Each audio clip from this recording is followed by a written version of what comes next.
So let's look at those three examples. That's an example with a poverty trap. That's an example that doesn't have one. That's another example that doesn't have one. What is different between the one example with a poverty trap and the one which doesn't have one? The two. Yes. Can you tell me your name? Oh, Zachary. It crosses the 45-degree line twice. Exactly. And well, twice or At least 3 times. It crosses the 45-degree line once from below. So the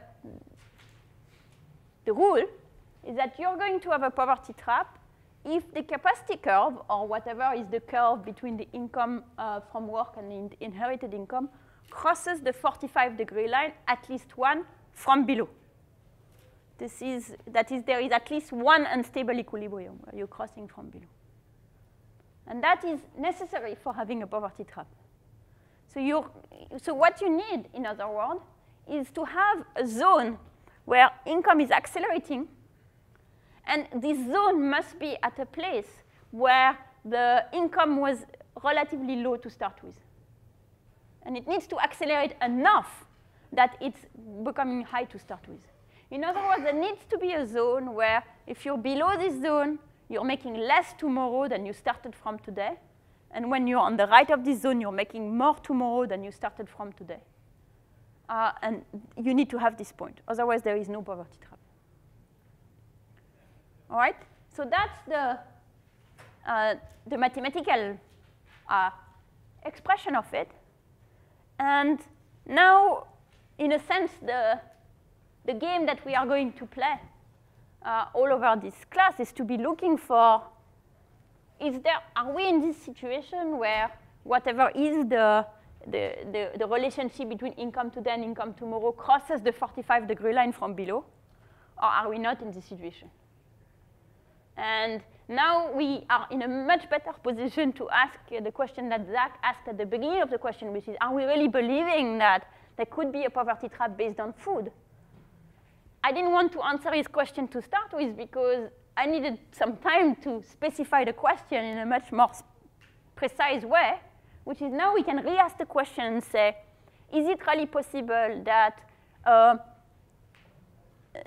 the relationship between the calories I consume and my strength has this specific form where it intersects the 45-degree line from below? And how does that intersect with the fact that I choose how much to consume?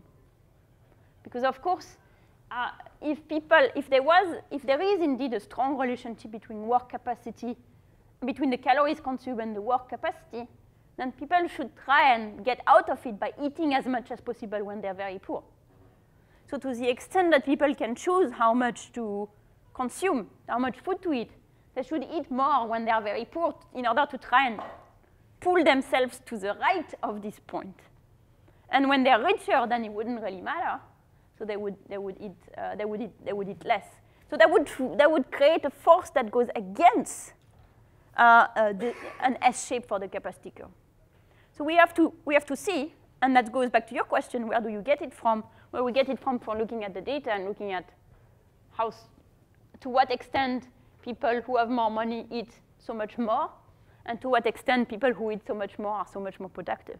And that's what we are going to do. We are going to do it for food, but now that we understood the principle for food, we are going to do it for food, we are going to do it for education, we are going to do it for health, we are going to do it for savings, for businesses, etc. Yeah. To go back to the example which we started the class, would you say that, I forgot his name, but that the man was in an unstable equilibrium, since as soon as he lost his job, he seemed to go down and not be able to eat enough to get another job, etc.? Right, so that's a very good question. What we can try now is to try and reinterpret Mr. Solin's story in the context of this. And you could say, well, perhaps it was exactly something like that. Perhaps he was maybe even, so what would have happened to him?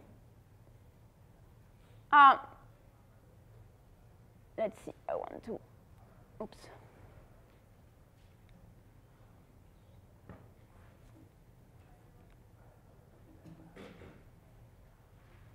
What would have happened to him? So we discussed that one thing that might have happened to him is that something happened to the capacity curve, right? We were saying that the coincident increase in the wage, decrease in the wage and increase in the food prices means that the capacity curve tend to move to the southwest. So assume that Paxoline was at the high equilibrium up there, right? But right there. And then the curve moves slightly to the right. Then he might suddenly have going down. Then with the same income, he suddenly is now below what would correspond to the new equilibrium, and it would start falling down, down, down, down. And once it starts going down, there is no going up again. It could also have eliminated. We might also be in a situation where at the beginning there was just one equilibrium. So we were, for example, in this situation. And then once the curve moves down, there are now two equilibria, including plus the unstable one. So we may have started from a situation where people were productive enough that they were always moving up. And then with the increase in food prices and the decrease in wages, that curve shifts down, and now it creates two equilibria. So some people get trapped like he was. What was interesting in Paxoline's villages is that in the same villages, I met people who were happily eating enough.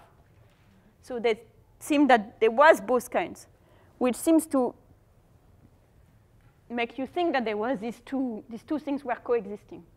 So maybe what happened with him is that we started from a situation like that, and then we moved left, and we end up with this double situation. That's possible.